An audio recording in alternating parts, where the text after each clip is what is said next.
आज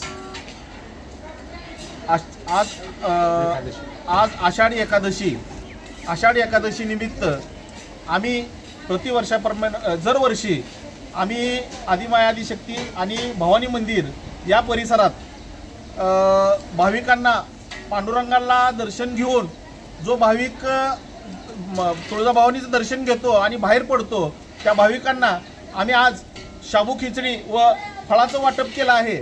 ही संकल्पना आम्ही दरवर्षी राबवितो आणि आदरणीय आमदार साहेब राणा जगजितसिंह पाटील साहेब यांच्या मार्गदर्शनाखाली व माजी नगराध्यक्ष सचिन भैया रोचकरी, नरेश काका अमृतराव आणि शिवसेनेचे शहर प्रमुख आमचे बापूसाहेब भोसले यांच्या मार्गदर्शनाखाली सातत्याने आम्ही दरवर्षी हे काम करतो आणि भाविकांना प्रसाद वाटण्याचं व त्यातून आम्हाला समाधान मिळतं म्हणून आम्ही हे दरवर्षी कार्य हातात घेतलं आहे आणि दरवर्षी आम्ही करत राहू।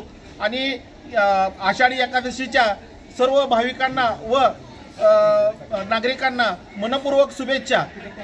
मी औदुंबर कदम माजी नगरसेवक व नगरसेविका हेमा औदुंबर कदम यांच्या वतीने हे कार्य आम्ही सातत्याने पुढे चालू ठेवू।